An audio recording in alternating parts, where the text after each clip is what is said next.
redistricting. Or one question is, what is the difference between redistricting and reapportionment, which you don't have to tell me now. But and then and the current fight to reduce gerrymandering, and then the Common Council's rush to secure status quo instead of making improvements, and the current status, and including telling people to tell their tell their councilmen. Yeah. Okay. Facebook is now ready if you're ready. Okay. And you got the clock reset? Oh, I know we're ready. Yes, the clock is reset. Hit this. I'm adding myself with a different device because my phone is dying. So could you please I'll admit him. Thank you. Okay. Sure. Thanks. Okay. There we go. Perfect. Excellent. Very good. Thank you. Thank you, Leighton. That'll be good. Okay. So, Vicki, throw the silver switch that you're on the air. We are on the air. I see. Yeah. Put the clapper in front of your face. When you hit the clapper, you're on the air. Thanks. Welcome to Talking Peace with the Western New York Peace Center, being recorded here at Think Twice Radio in the home of the future. Thanks to our friend and producer, Richard Wicca. Thank you, Richard. And thank you to our friends at Buff State, WBNY, Buffalo's original alternative radio station coming out of Buff State. So thank you to WBNY. And thanks also, I think when I think of thanking, I think of our indigenous friends. I think of the fact that we're on stolen Haudenosaunee land, most of us here on stolen Seneca land. And I think about, in spite of all the violence and the duplicity that has forced indigenous people, that practically was, attempted genocide, and that forced indigenous people on smaller and smaller pieces of land and so much oppression, they still are full of thankfulness and start all of their events off by remembering the people here who made it all happen, remembering Mother Earth and all she gives us for our existence, and all of the plants, the animals, the creatures of all kinds, and all of the different elements that we have that make life so wonderful on this creation, this beautiful world that we have. And then, of course, to remember the Creator and the original instructions that we should be following so that life can continue in this creation. And then they will say, and now our minds are one, and they would say, Yahweh, and then the people, which says, now our minds are one, basically, and that thankfulness. And then the people say, no. So if you would say, no. Yeah. Thank you. So, and thank you for coming on. Thank you for all your wonderful work on this important topic. Our topic now is reapportionment or redistricting, Buffalo redistricting, and a historic struggle to end or at least reduce gerrymandering. So I want to say we have three of the people who are making this all happen. I didn't say I'm Vicki Ross, with the Western board chair, actually, at the Western New York Peace Center. And we are so thrilled to have a team it's Our City Action Buffalo that has really driving this movement to stop the gerrymandering or reduce the gerrymandering.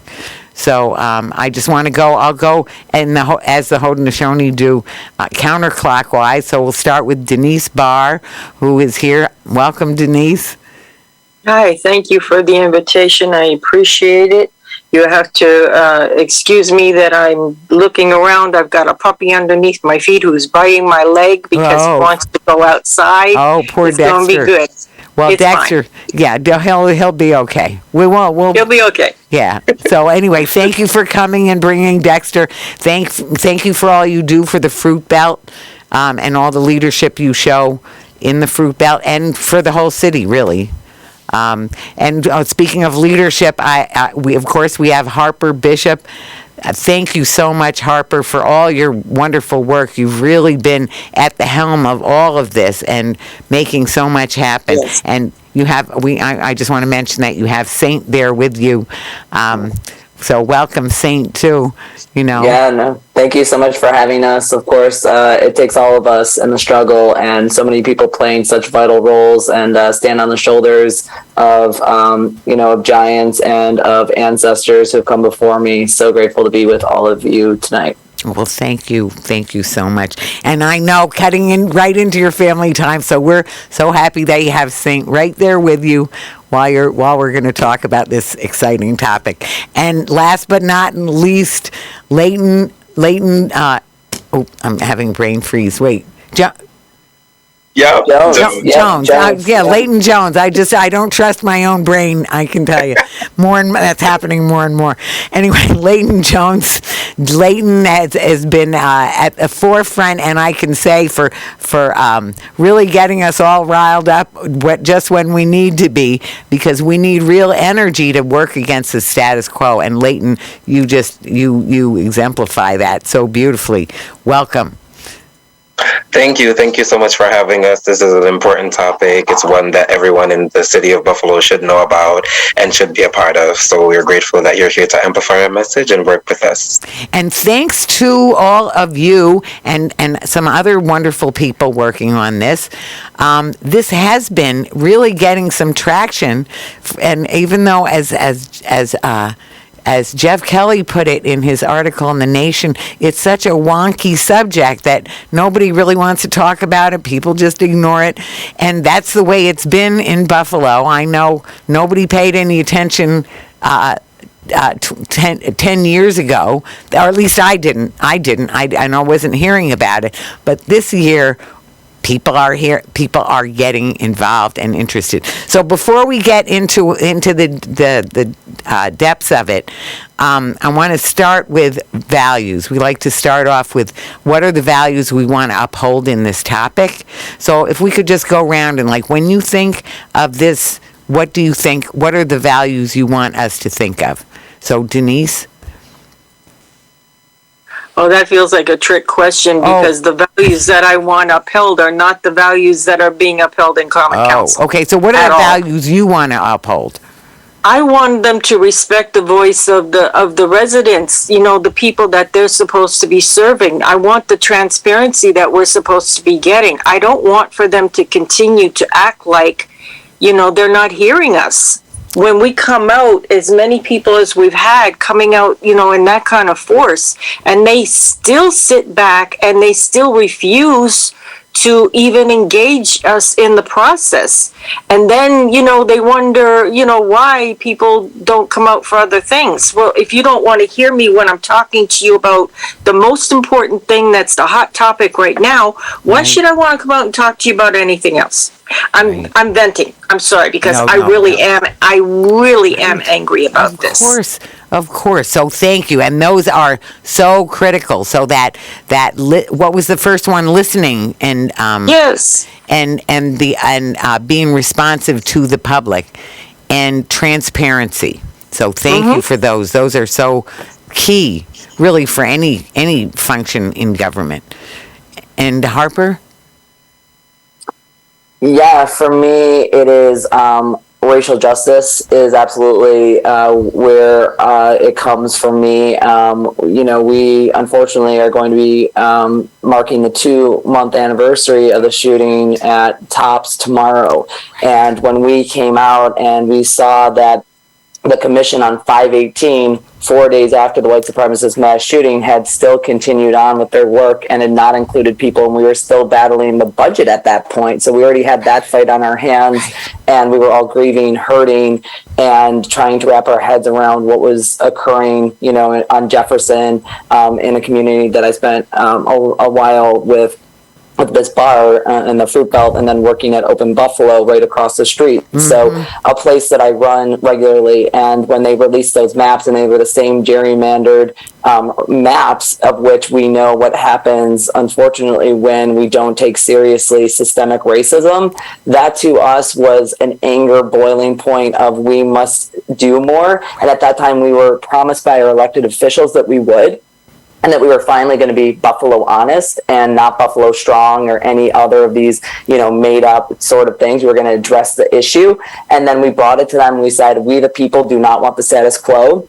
We actually do want to end white supremacy, and this is how we can start to do it in a really functional way and in a tactile, immediate way. And to have the Common Council not respect that, and as Ms. Barr said, to not listen to the people when they were saying this is what is most important to us. It's not anything else. It is this issue. To not have that taken seriously feels like a slap in the face to so many people who have been working on racial, economic, and social justice issues for many, many years, and far beyond my years. And so that is our leading value. And then the preservation of our communities. What is more important than keeping our communities together, keeping them whole, and keeping them right? Voter power should be something that people are fighting for, in the enfranchisement of voters, not the disenfranchisement, especially of marginalized humans in our city. And so the fact that we have 9 men who are leading with their self-interest instead of the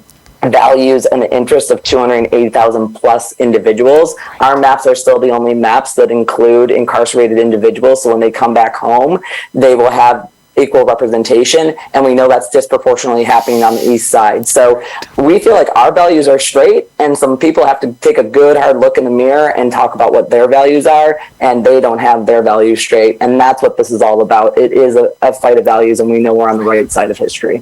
Right. So well put. So very well put. So all of those are very critical values, and that, racial justice is huge. And I'm so glad you started with that one. And so, as you said, there's the responsiveness and transparency came up too, and that, it's just very critical. And enfranchising people, not disenfranchising, and attending to the marginalized people. So absolutely, and certainly the East Side has been just, brutalized in every kind of a way. So thank you for all of that. And Leighton, what would you say for some values that you want to uphold? Some values I can think of. I have like a couple words I wrote down because I didn't want to forget them. So 3 I can say is integrity, trust, and loyalty. Wow. And that is 3 of the things that the Common Council does not have right now. They have no integrity in the people, none for their jobs that they swore that they would uphold in this community. This is what you are supposed to do. You're supposed to listen to your constituents and do the job, right? And having one person at one of the public hearings, you think that is the majority? You think that is a public opinion? One person was simply despicable to me when they said that yesterday. Another thing that I wanted to say is resiliency. I want everyone in our community to keep resilient and stay resilient. Right. This is not a fight that we are giving up on. This is something that we can actually win. It's your voice. You are the reason Buffalo is a city, right? The people make the city, and the people are supposed to make the city what it is and what it should look like. Not 9 council members, as Harper said, that in a city that has over 280,000 people. And diversity is another word I want to keep in mind. We have people here from all different countries, people who speak different languages, people who can't understand the way people speak in general, right? Awesome. So we need to have a space for them because they are just as a part of our community as everyone else is. They pay rent, they pay taxes, and they should be involved and included in these decisions that are happening. And the last word that comes to mind is intelligence. I just need the Common Council to not act like the public is stupid. We see right through you. We see exactly what you are doing. So it's better for you to say that you want to stick with the gerrymandered maps that you have proposed, but don't act like you cannot change it when you just changed it last week. Right. The end. Sorry. Right. No, you're so right. You're so right about everything that you said, and including the fact that they can still change it. They absolutely can change it. They can change it in all kinds of ways. They could continue to make it worse, or they could make it a lot better. So that is, something that we'll just see what happens. I'm going to say for values, I'm sort of torn between, I'm so glad you mentioned integrity, so I won't have to mention that one because it is huge. So, and Cornel West, I'm always quoting Cornel West when he says, if we had moral integrity and universal solidarity, we would get where we need to go. And the other, Dr. King, talks about unarmed truth and unconditional love. And I want to say truth and love are the ones I'm going to mention because the truth, the actual facts about the different maps and the different proposals, those are facts and that can be analyzed accurately, impartially. They're just easily quantified. Some of these things are easily quantified. That's the truth of it. So it can be seen which things are better, which is a better map. And then as far as love, that love for the beloved community, for caring for the people, and for caring for doing the right thing. Truth and love is what motivates people to do the right thing. You tell the truth, not to hurt, but just because it's the truth. And then that love of the people and love of the principles and the spirit that we need for all of us is where we're going to get where we're going to go, and we're on the road. I can see that. So let us start with what is redistricting. You can even give a little subtext on what is reapportionment, what's the difference there, and what's going on. So I like to maybe I turn it over, Harper, if you want to just. Because I said to you in the beginning I was going to ask you that. If you could just lay that out for people. Yeah, no problem. So redistricting and reapportionment are actually two different things, and they answer two different questions. So reapportionment is, so first of all, why redistricting happens is because the decennial census data, which means every 10 years when the census occurs, we have to go about a process to redistrict and to set our population equalization back to what it needs to be. So the 2020 census just happened. People are paying attention in New York State. They know that those maps were struck down. And so actually it contextualizes it a lot for people what we're talking about because they just saw it happen and then elections had to change, etc.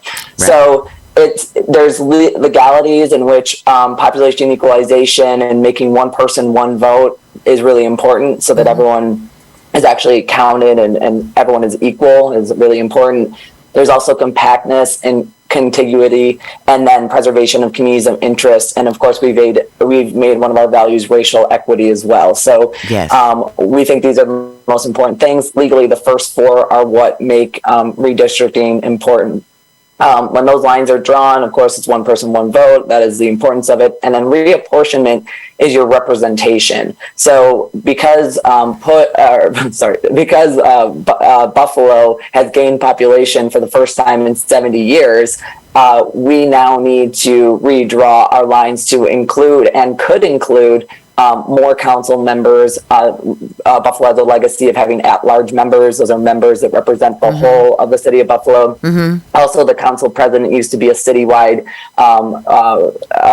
a seat or representative. That's no longer the case. Darius Pridgeon has been the council president since I worked in City Hall, which has been some time.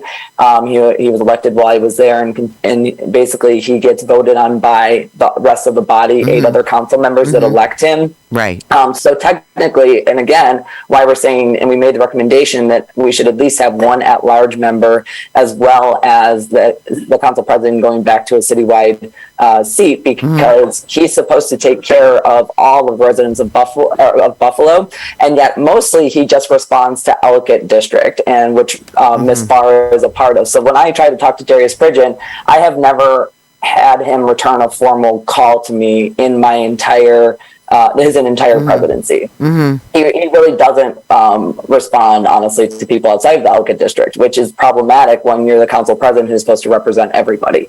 And again, I know this person fairly well, and I speak to him, but in terms of a formal request, it's hard to get his attention with all the things he's going on and where his focus is. Right. So he's holding dual duty. So again, reapportionment speaks to representatives and who is representing us. With 70 years or population after 70 years of growth, we think it's time to expand representation, especially in a deeply entrenched political system, as we're seeing here in the process. Yes. And then redistricting are the lines that are drawn to make sure that everyone has an equal voice.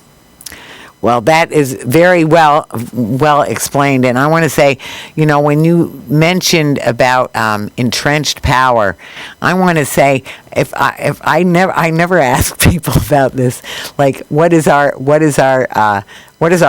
anti-value?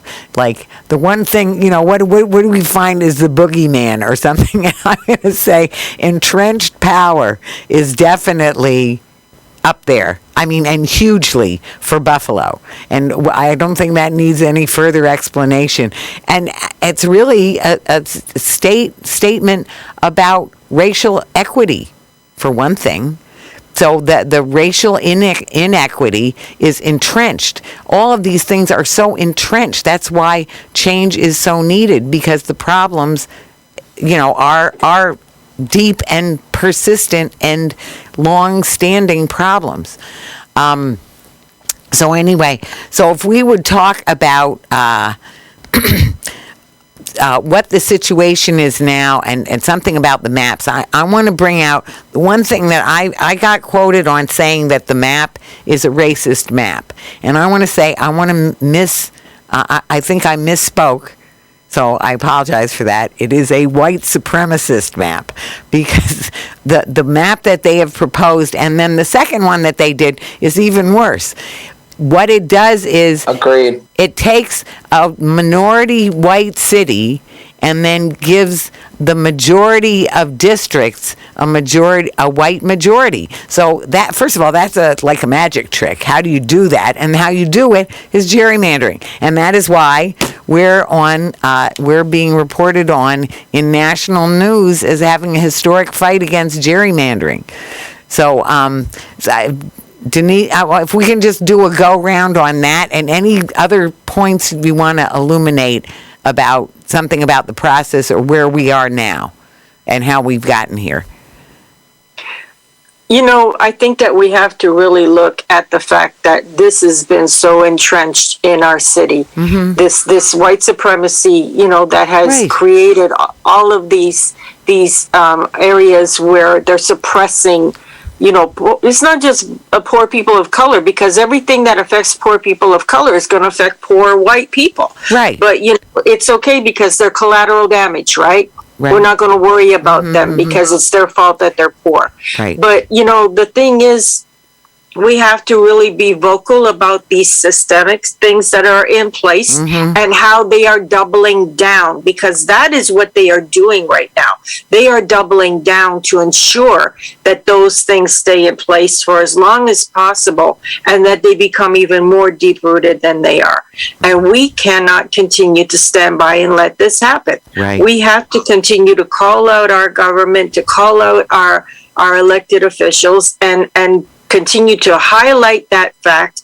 And until they get it right, we're going to have to keep at this fight. That's just the way it is. Because if we don't, the reality is that my community, poor communities, are going to continue to be, trampled. They're going to continue to be abused at the hands of those who have that power and won't release it. So I'm going to let that stay there. Thank you. Thanks, Denise. Harper? I'm going to let Leighton go first, and then I'll double back. Sure. Leighton. So one comment that someone said to me, well, let me first say that this is a city that has been historically racist, right? This is a city that has been rooted in racism because it is one of the most, and still is one of the most segregated cities in the United States to date, right? So if we have our council members as people who we elected to make this system better, and they are choosing to keep the system how it is, keep these maps how they are, as they were 10 years ago to show that we haven't grown. We haven't become way more diverse. We haven't evolved in any way, shape, or form. Nothing has happened since the 10 years. I am so very confused. Right. The comment that I wanted to point out was that someone said, it's not like they lose any power or their position or anything if they just agree or try to make a collaborative effort to fix these maps and make them more equitably powerful, Right. resourceful in some way for our community. And my response to that was, it would be a major win for our city, which includes them. They would be winning. They would benefit from this as well. Right. No one has said anything negative about our maps. And even if they have, the disadvantages that the maps that the Common Council has proposed versus the disadvantages of ours are way less. Right. We have proven that statistically. We have proven that through showing the demographics that we've proposed. Right. And we have proven that through how compact our neighborhoods and how much we've preserved our city. This is not a it's sad that we have given them a solution to a problem that they created, and they have tried to silence our voice in every way that they could have. They've kept the public hearings at times where they know working class families cannot arrive, just to break things down in real life. Poor people cannot attend these meetings that the Common Council hold. But yet still they keep these public hearings as if they are the public opinion. How are you inviting the public and making this accessible to anyone if you're not keeping it at a time or sharing the information for them to even know when it's at a convenient time for them to plan around it? It's just sickening that we elected these people to represent us in a way that we thought would be beneficial to our city, and that is not the case. Right. You're so right. And although you're reminding, I did want to mention one thing is, the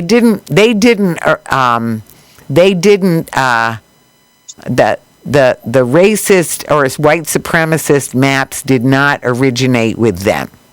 To be fair, no. I want to say that. So it's about perpetuating long-standing racist, and I want to say classist. Deidre would definitely be talking, our executive director would be saying classist, because like Denise said, it's not just about race, it's also class. So, poor people, it's just, get this chat. Actually, go ahead. I'll actually even add to that, it's also homophobia, because our maps look the way that they do, unfortunately, because some of the gerrymandering that happened in Fillmore and Ellicott is a direct result of people not wanting to represent Allentown or wanting to represent Allentown. And that is actually homophobic. So people don't actually lift that up a lot of times. But that is absolutely what you're seeing when you see Ellicott and Fillmore and how they look and who wanted to represent them and who they thought would and wouldn't vote for them, based on who they are, what their positions are, both politically and in the public realm. So I also want to add to that, because that does not get spoken about nearly enough. Right. Thank you. Thank you. And for that part. Yeah, no problem. So even tonight, when people were asked, someone said to me, well, what do you expect? Like, do you think they're really going to give up their power and adopt your map?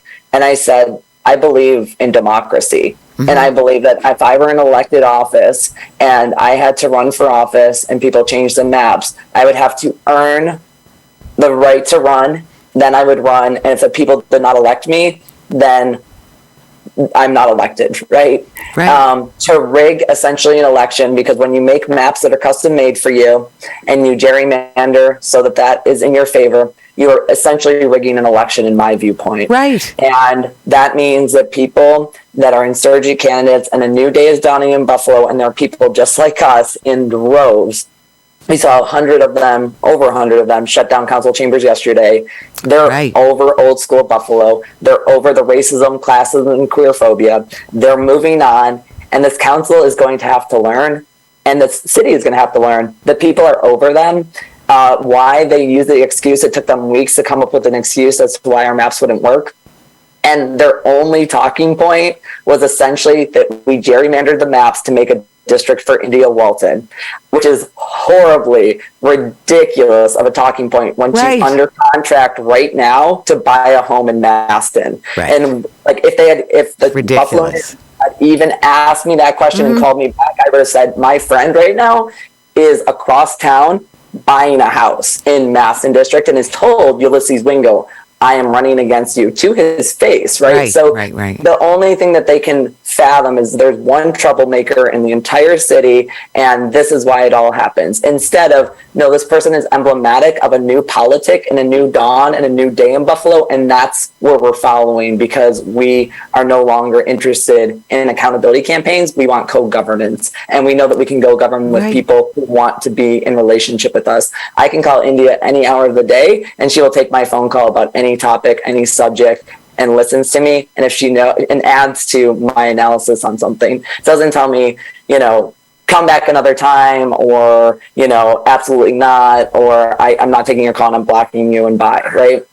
So I think I wanted to add to that conversation around what is transpiring here.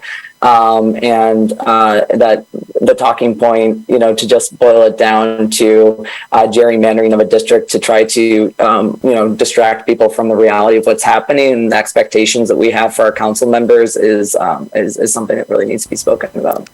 Well, I also have to jump in. I'm sorry, but I gotta say, because this is not just about the maps, right? No, right. Again, they don't want to have conversation with us about the city budget. They don't want to have conversation with us about the police budget. Anything that creates a pocket where there's supposed to be community engagement, they don't want to hear from us. They don't want to talk to us. We consistently run into this pattern. It's been going on for the longest time of, we it's the mayor's fault. It's the comptroller's fault. It's somebody's fault that there's no time to engage the public. And the reality is that they just don't want to hear from us. They don't want to take our suggestions. They don't want to get our feedback. They just want to do what they want to do. So I think it's important to add that, because we're not just talking about the maps. This is a pattern that has been going on in Common Council, in City Hall for a long time. I totally appreciate that point, and I did want to bring it up because people that have been paying attention, Vicki, we know this. We've been at City Hall. We've been following it. Bar is completely right that's exactly it. And I've been calling it a proxy fight. So although it is about redistricting, it's about everything else as well. The people are over. So it's become a proxy fight for every one of our frustrations of, you don't listen to us, and finally, after something so tragic happened, we said we were going to be different, and you're acting no differently. So we are going to act differently. We are going to take our power back, and we're going to expose everything that is taking place and lay it bare, and then the people can determine what is right. And the people have determined what's right in this campaign. Why you're seeing an entire city talking about redistricting is not because of redistricting. It's because they're sick and tired of being sick and tired. And also because this is an example where it's actually easily demonstrated what is you have actual numerical analyses that will demonstrate what is a preferable plan. And so to not accept it when it has been demonstrated. So I've been quoting this, Dr. King again, of it's always the right time to do the right thing. And this is what I've been saying to the council people. So it makes me think of actually what was my thing when I was a teenager was say yes to everybody, then go do whatever you want. But, that's what they do. They just say, we'll have public input, and then you get the public input, and then you just go do what you were going to do anyway. And say, well, I had other input, and, not everybody agrees with you, and, whatever it is. But this is a case where it's demonstrably provable, the preference. And so it would be very easy to say, okay, we'll go with that, or we'll modify ours in these and those ways to improve it. Right. At least look at it. Let's at least have a conversation about it. I want to shout out to Monica Stevens and other Rusty Weaver too, So some of the people who've done, and I should think, Harper, you're part of that too. I know I'm not a part of it. Who've done all the numerical analysis, and I mean it is mind blowing the amount of ways that and clear measurements and tools that she's used to show, the problems with the map they're proposing, the ways that the map that our city Buffalo, the 40th map or something that our city Action Buffalo put together. 42nd, yeah. Yeah, 42nd is. That's not hyperbolic. It was No, I know. 42 maps before Yes. we got the combination. Yeah. So that shows such a huge amount of work and dedication, and it is provably better. I mean, it's objectively better. That's what I'm trying to say. So that is when a smart person, back to your value of intelligence, will say, and or a person with integrity will say, that's what we need to go with. Clearly, that is what we need to go with. But to be completely disregarded on multiple occasions when we've had everyone in our city contacted them. Their phones have been blown up. They've asked us to have people tell people to stop calling them, right? Really? They've asked us that. Yes.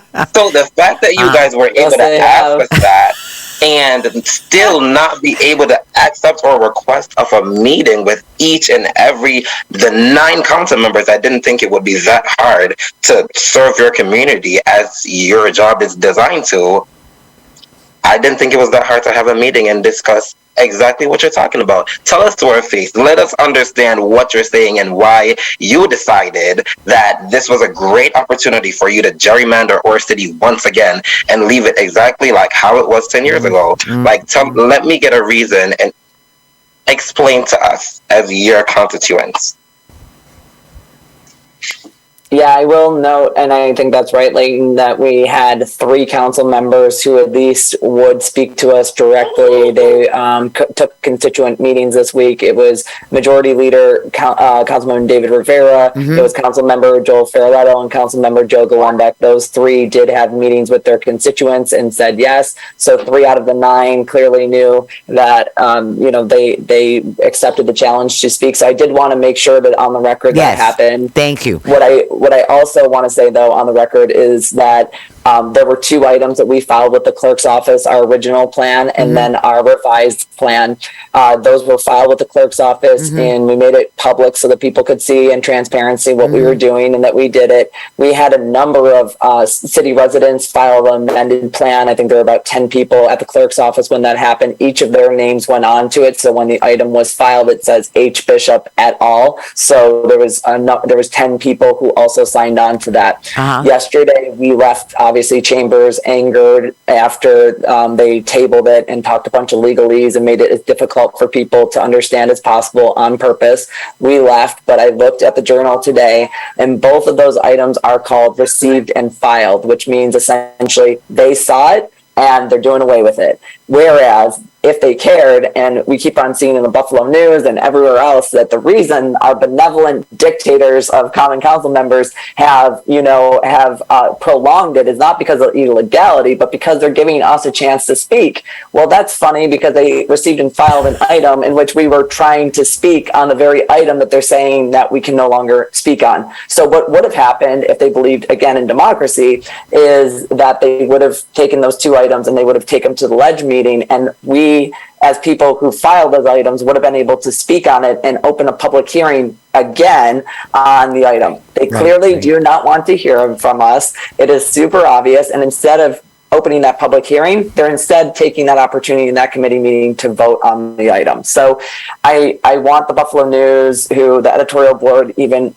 said that we were on the right side of history here. Yes. And Buffalo media to stop printing lies told to you by the Buffalo Common Council and talk to the people who know and have meticulously followed. And I want to say again, because I worked at the Common Council, I've dotted the I's, I've crossed the T's, I've done everything that I'm supposed to do, right? In terms of send it to this person, do this, hoop that average Buffalonians don't know to do because they keep these as secret as possible so that you can't know the system to use, but I know the system to use. We know the system to use, and we still cannot get the basic, even the very basic,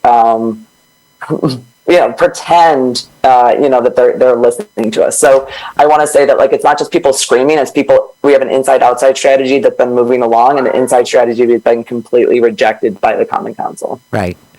So there's been a mix of strategies, of course. But let me ask this too. Well, first of all, I want to say I was one of the people who met with Joel Ferroletto this morning, and I want to really thank him again. I'm wondering if we should have talked more about taking it to the legislative committee. More than we talked about. We didn't talk about that too much. One thing I do want to bring up is I mentioned Cornel West and what he said about moral integrity and universal solidarity. So part of that is, so solidarity is a great value, but universal solidarity. So not just, so it shouldn't be solidarity with your colleagues,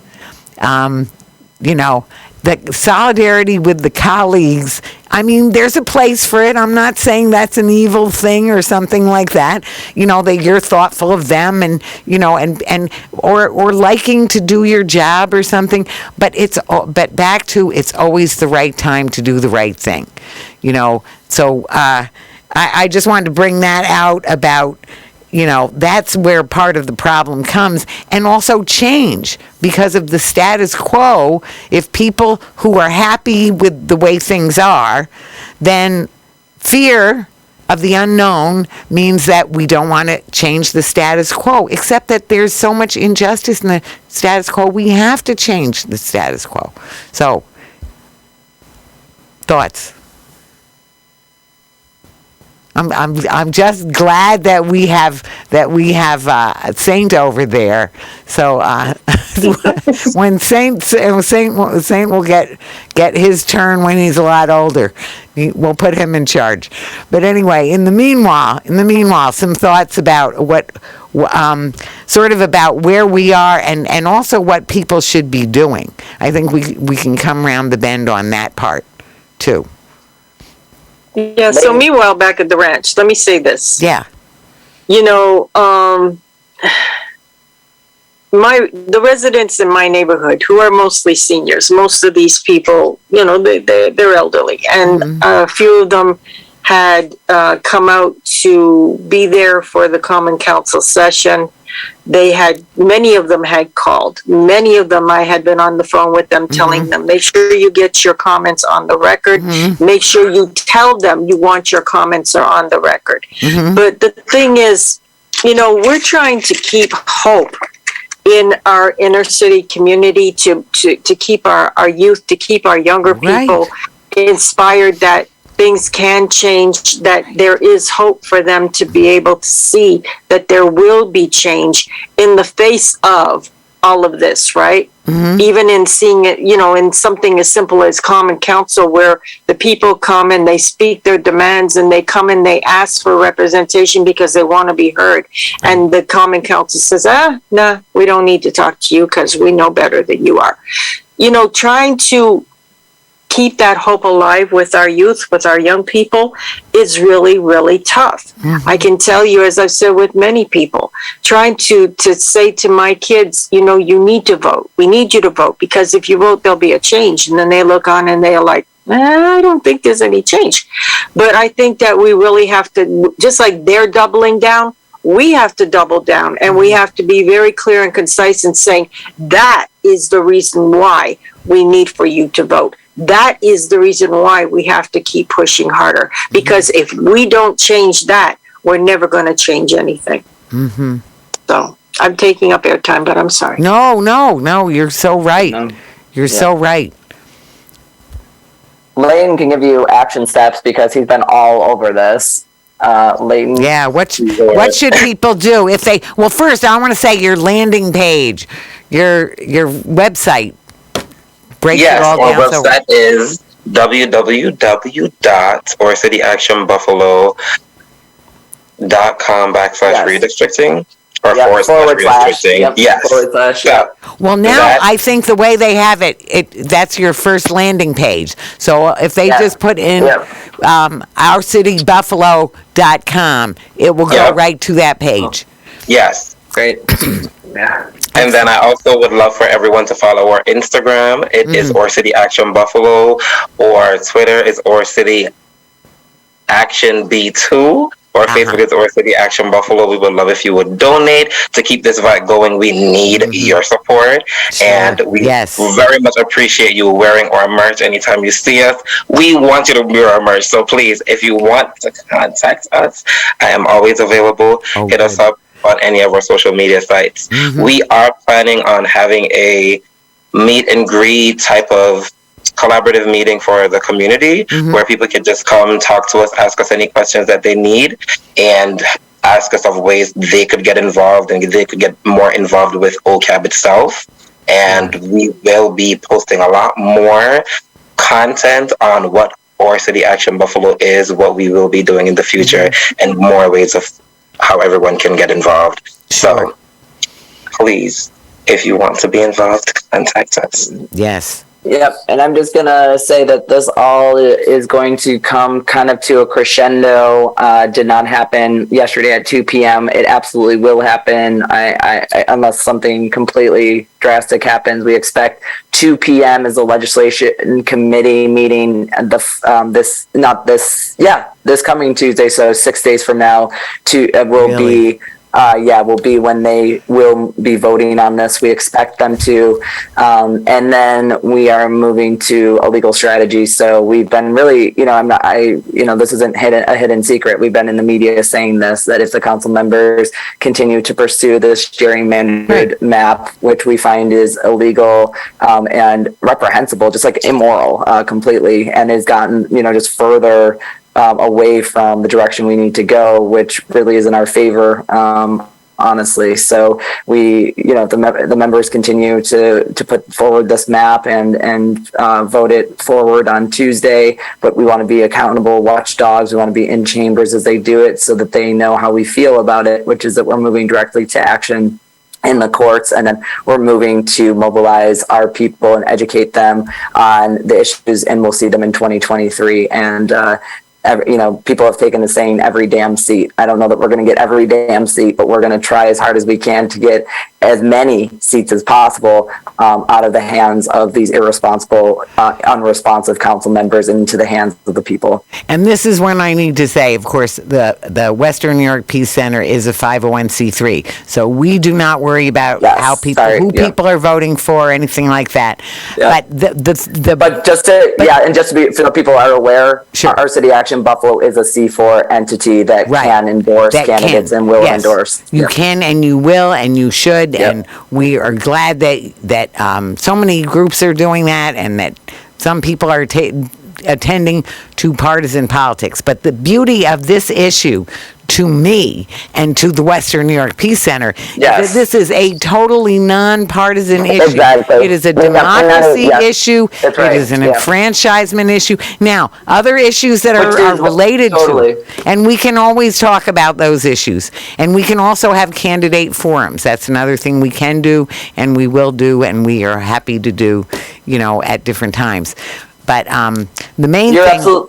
You're absolutely right that why we've garnered such broad, support is because this is a nonpartisan issue. And so we have organizations that are C3s that have signed on and who have been following us right along. And that is the power of this issue, is that it is completely nonpartisan. We're saying, let's do the right thing for all of us. It has nothing to do with a candidate or a particular council member. It has to do with the city.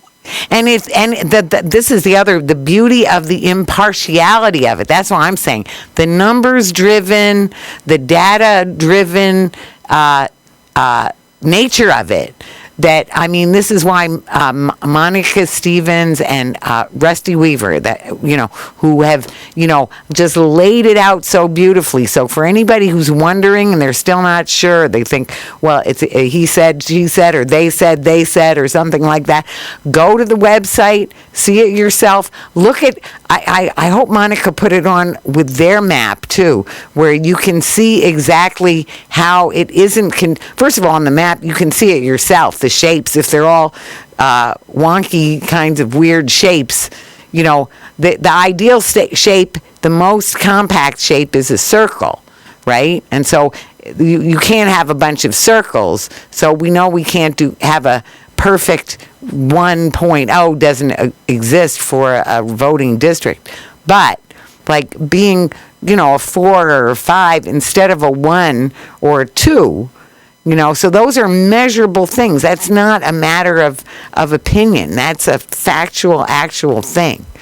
So I think the work that you all have done, and also of educating the people, because this is also back to the wonkiness. People are like, why did it never get talked about? It's just too in the weeds. And then especially if our participation is not wanted, just let us handle it. Right. Don't come, don't tell us, you don't need to know. We're taking care of it. No. I want to say, I think I want to just shout out, cultural organizing is so important for this reason. And Ariel Aberg-Rigger, her incredible work that has simplified this and made it so easy for people to understand why it matters. This is why cultural organizing is so important. So what I love about this campaign too is that we've got the power of the people. We've got cultural organizers who are telling and educating our people, not in legalese, but in simple slides that tell you why this matters.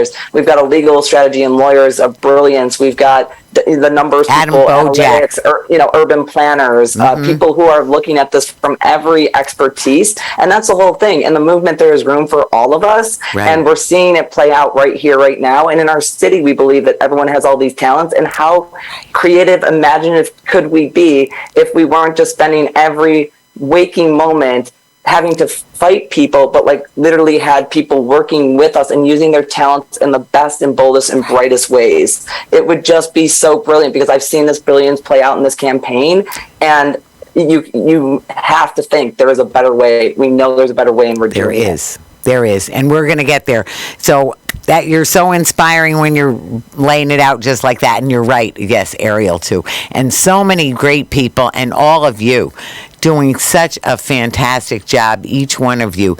So if we could just go around for just a final word or thought, or what you want to leave people with. So we'll go right round the circle like that, or unless you want to go in a different order. I mean, this is our Sure, I'll go first. rounding up. Go ahead. Sure, yes. So what I want people to be left with is that our City Action Buffalo is here to serve the community in whatever way we deem right. In whatever way the community deems right. We are the voice of the people, and we reflect what the people say. We actually talk to them. We go to them, we talk to them in every way we possibly can, we get their input.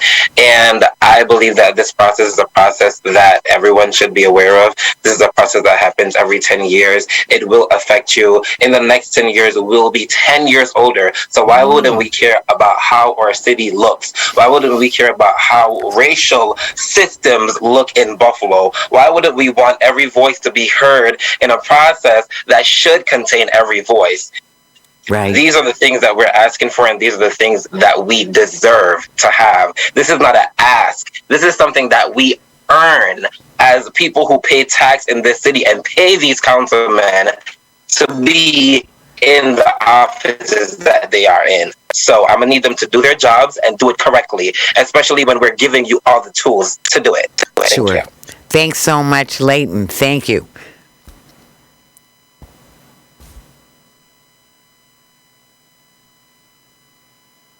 So either of you, we just have about another minute or two.